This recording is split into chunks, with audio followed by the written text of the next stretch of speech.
Welcome to our library book haul. Yes, we decided we would get we were just going to get 5 books Three because, or four or five, yeah, 5 was the most we were going to get each at the library this week because we have so many Christmas books and we'd like to read them. They're favorites, and some are just ones we want to read. And we there's haven't some yet. that we haven't read. Yeah, haven't Yeah. read yet. And so, we thought we'll just get 5. Because, the Yeah, odds of us right. actually reading, 10 or 20 books in the month of December when there are so many Christmas movies to watch, were slim to none. But we hit the jackpot, We folks. did. We hit the jackpot. I, of course, headed for Debbie McComber because I Do you know... have any rhyme or reason to your stack? No, that's what I was trying to just create. And so, because there's something about Christmas is my favorite Christmas book. It's so good. And so, and that's by Debbie McComber. And I hope I'm saying her name right, but if not, I hope she'll forgive me because we know her as Debbie McComber. But so I got this one. Let's see. Don't know if it's going to work. Oh, there we go. This one is Alaskan Holiday, and this one is about a girl who's about to begin her dream job as a sous chef. But first, she is going to Alaska. She has a surprise position cooking at a lakeside lodge in the remote Alaskan town of Ponder. And just as she's getting ready to head back for her dream job, lo and behold, if they don't get snowed in and she misses the last ferry out. And so she is stuck there getting to know this other guy, Palmer. Who wants to be in love with her? Yeah, and so that should be a fun book. And then I picked up Winter Frost. Well, I was talking about Debbie McComber books. I thought we were going to go like boom, boom, boom. No, I'm going to Debbie McComber books first. There you go. So, another one I got was Merry and Bright. And this one is about, it says, Mary Smith is pretty busy these days. She's taking care of her family, baking cookies, decorating for the holidays, and hoping to stay out of the crosshairs of her stressed and by-the-book boss at the consulting firm where she temps. It's dim light, so I can't read it very well. Her own social life is the last thing she has on her mind, much less a man. Without her knowledge, Mary's well-meaning mom and brother create an online dating profile for her, minus her photo, and the matches start rolling in. So that should be a fun book to read. And I have started 12 Days of Christmas. And I have to tell you, I am loving this one. This one is about a girl, she's Julia, she's 32 years old, and she's up for her dream job, and there were 2 finalists for her dream job, and it's a social media kind of job, and so they decided that in order to pick between the 2 candidates, they would have both of them start a blog, and whoever had the most, I don't know, likes or the biggest following or something, would get the job. And so she's plodding along, trying, and not really getting much in the way of followers or anything. And so her neighbor is a guy, and he seems to be, oh, excuse me, I just got out of the shower, so my hair's all flat. He seems to be not into Christmas. And so... but she is this morning person, and she's jovial, and he's not a morning person. And they happen to leave many days at the same time. And so she's always, good morning, and he's, and so she nicknames him Ebenezer. And she tells her best friend on the telephone about Ebenezer and how he's horrible and just ruins her day. And her friend said, you should kill him with kindness and make that your blog for the next 12 days, because it's 12 days till Christmas. Watch, he ends up being the other guy. For the next 12 days, you just kill him with kindness and try to, make him better by the end. And so she starts this blog and she calls him Ebenezer because she's not going to reveal his real name. And so it's about some I have laughed out loud several times already. And as you can see, I'm only this far in. I'm not that far. Chapter 5. Yeah, I've gotten to chapter 5. I've only read 67 pages and already I don't want to put it down, but we had to because we needed to make this video. So this one, I'm pretty sure is going to be a keeper. I'm probably going to have to get this book. Okay. Because I'm really, really enjoying it. But yeah. So she's blogging it. She almost gave up because he reamed her out. And she almost gave up. Yeah. And then her girlfriend says, no, don't. No, this is perfect. You know, kill him with kindness. You could do this. So, yeah. So it's fun. Okay, now tell about Winterfrost. Are you sure? I am positive. I finished my 3 W. Montgomery books. Okay.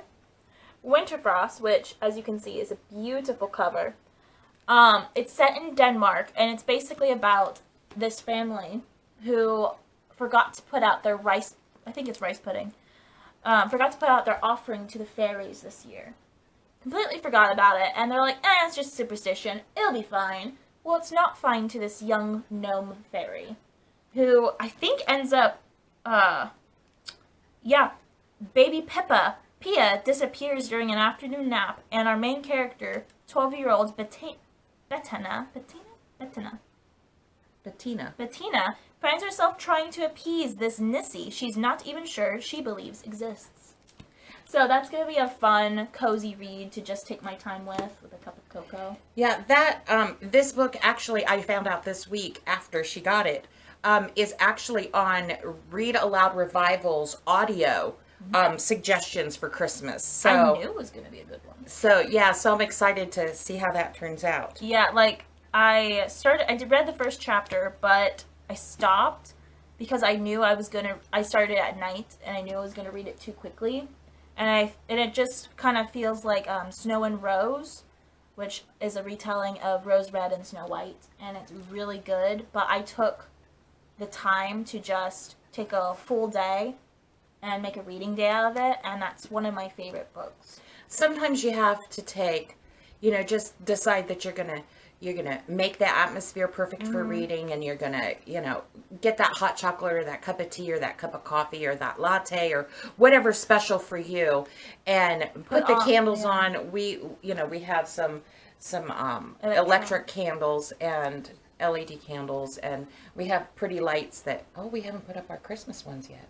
Well, Sean, my brother does that. Oh, that's right. Yeah, so anyway, we have Christmas lights that we put up and lots of blankets. And yeah, and sometimes you just have to the coziness. Yeah, and that's the way some books are just enjoyed better. That's just how some books should be read. So, a book I found on the shelf is written by the author of The Christmas Box, and it's called Finding Noel. And this one sounded intriguing because it says that, let's see. Basically, if I remember correctly, he ends up in a cafe, and this girl looks troubled, and so he starts talking to her and finds out that she is looking for something. And so Finding Noel is about how people come into our lives for a reason. It's a love story about Macy and Mark, 2 young people from different worlds. So I'm interested to see that.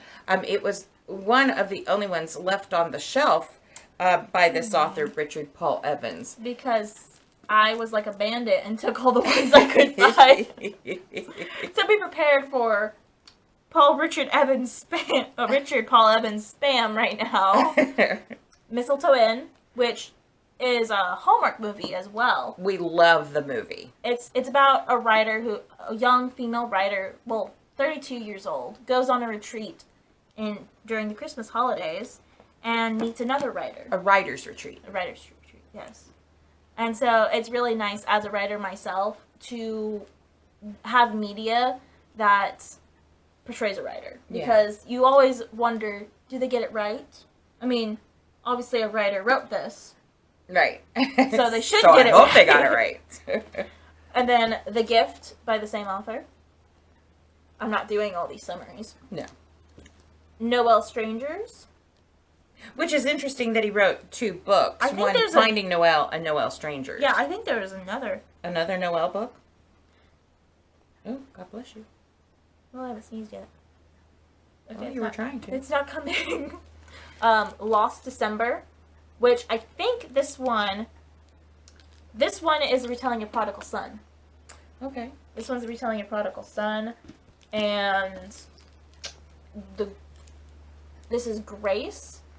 It's about a first love, and this guy telling about his first love, evidently. So that's pretty interesting. Winter's Dream. Oh no, A Winter Dream. Promise Me. Which one? There is one of these. I think it's Winter's Dream. Yes, Winter's Dream is a retelling of Joseph, the coat of many colors. The Old Testament Joseph, not the New Testament Joseph. That's why I said coat of many colors. So that's going to be fun to see because it's a modern retelling and it's actual retelling, not just copy pasted. You know, like there are some retellings that are just bland and it's just like, oh, it's a different setting. It's really just a retelling. They just told it again. And just very... Didn't make anything else up. Yeah. Whereas other retellings, it's kind of different and it's more spicy. It's nice. And then the last Richard Paul Evans book I got was The Christmas List, which is basically a retake on Charles Dickens's Carol. A Christmas Carol. A Christmas Carol. I'm a little bit into it, but I'm taking a break from it because I'm not really a fan of A Christmas Carol. But I'm going to finish it. Yeah, and so in the retellings, I got this one by Elizabeth Berg called The Handmaid and the Carpenter. Let's see, is that going to show right? Yep, it so showed. And this one is about Joseph and Mary. And so that should be good. It says, in this wonderful novel about love and trust, hope and belief, Elizabeth Berg, the best-selling author, transports us to Nazareth in biblical times to reimagine the events of the classic Christmas story. We see Mary, young, strong, and inquisitive, as she first meets Joseph, a serious-minded young carpenter who is steadfastly devoted in the religious traditions of their people. The two become betrothed, but are soon faced with an unexpected pregnancy. Aided by a great and abiding love, they endure challenges to their relationship as well as threats to their lives as they come to terms with the mysterious circumstances surrounding the birth of their child, Jesus. For Mary, the pregnancy is a divine miracle and a privilege. For Joseph, it's an ongoing test, not only of his courage, but of his faith in his wife as well as his God. And so it seems like that should be interesting. And I just managed to find that on the shelf. Yeah. It didn't have a special sticker or anything. And I just happened upon that one. Yeah. And then there's this one called Wreck the Halls. And this one says, oh, let my eyes focus. Let's see, where's it at? Christmas is just weeks away, but what Jake Tiptree discovers at Faye Ann Carmondy's house is far from festive. A dazed Faye Ann covered with blood. Her no-good husband, Merle, Eastport's butcher and least liked citizen, is nowhere in sight. Nowhere, that is, until Jake finds his body wrapped in his own butcher paper. So this should be interesting. The summary goes a little bit longer, but I won't torture either one of us in reading it. And then I got The Christmas Star. 32-year-old Amy Dennison volunteers at Glory Place. This one's a large print book, so I can read it easier. An after-school program where she meets 7-year-old Maddie, a precocious young girl who has spent her childhood in foster care. Unbeknownst to Amy, Maddie is a mini matchmaker with her eye on just the right man for Amy. Although Amy isn't sure she's ready to lose her heart again, an unexpected surprise makes her reconsider her lonely lifestyle. As Christmas nears and the town is blanketed in snow and beautiful decorations, Maddie and the charming staff at Glory's Place help Amy to see that romance can be more than heartache and broken promises. So that sounds like it would be fun. And then, see, she had all those by one author. Yeah. And then I got The Christmas Joyride. Oh, that's a little crooked, Michelle. Working. Okay. Just Anyway, Miranda didn't put adventure on her Christmas list, but thanks to her 85-year-old neighbor, that's exactly what she's getting this year. one sounds good. When Joy tells Miranda that she plans to drive an old RV decked out in Christmas decorations from their Chicago neighborhood to her new retirement digs in Phoenix, Miranda insists that Joy can't make such a trip by herself. Unemployed and facing foreclosure, Miranda has nothing to lose by packing a bag and heading off to Route 66. But Joy has a hidden agenda for their Christmas joyride. Yeah, it sounds really good. Yeah. Really funny. And then I picked up Prayers of a Stranger. Oh, let's see. I gotta do this right. Mm-hmm. Okay, so this one is Amanda Vance is ambivalent about her husband's idea for a big family holiday up north. Last year, she planned a special Christmas at home, preparing a nursery and keepsake ornaments for their newborn. Now that room stands as empty as her heart.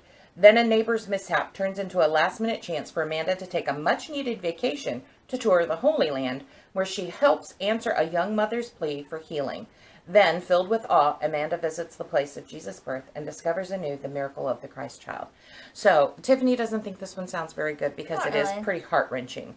Yeah, but I don't but think. it's by Davis Bunn, and so I'm not positive I'm going to like it. And I've read a book or two. Well, I read a series by him, and I really didn't care for it too much. But I don't know if it was his writing or the series, so I'm willing to give this one a shot and see. And the last, you got another one? Yeah, I have another one. Okay, go ahead. I picked up an Anne Perry Christmas book. She basically releases one a year, from what I'm understanding, and has for a good long while. This one's A Christmas Secret, and it's about Dominic and his wife, Clarice. So, Dominic and Clarice, they're going to this small town, and Reverend Winters is the only priest, pastor, thingamabobby in this Victorian town. He's going on vacation. And so Dominic wants to prove himself to his overbearing mentor that he can be, a pastor. And they find out that Reverend Winters isn't on vacation. He's dead.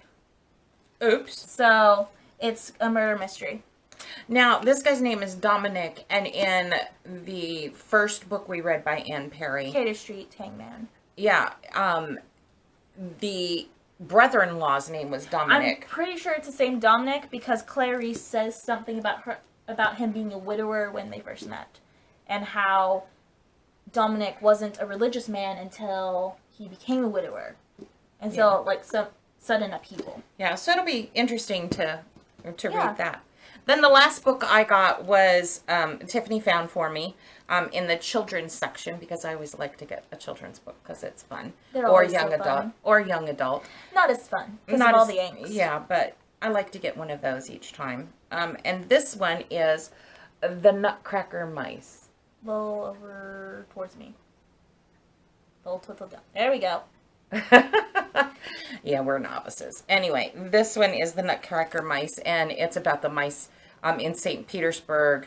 They're going to do the Nutcracker. They're and- ballerina mice. Yes, they're ballerina mice. And when they find out that mice are the Minions, the evil people. they're bad in the Nutcracker, that doesn't sit very well. So that should be fun to read, and I look forward to talking about that one later. So we've got lots of Christmas to read, and we have lots of our own. That'll be another week. And we did a Mardell haul too. Oh so. yeah, and I got some books off of Amazon because Yeah. they were on sale for Cyber Monday. Yeah, so we've got several book hauls to share with you in the next couple of weeks, and we hope you're having a wonderful holiday season. Do what you enjoy. What makes it fun for you. Yeah. Don't get so caught up in going here and going there and the hustle and bustle of you got to do this and you got to do that. To miss out on the joy and the wonder of the season. By all means, do those things that kind of push your comfort zone a little bit, but make sure you take time for you Yeah. and enjoy the holidays. Yeah. So until next time, bye.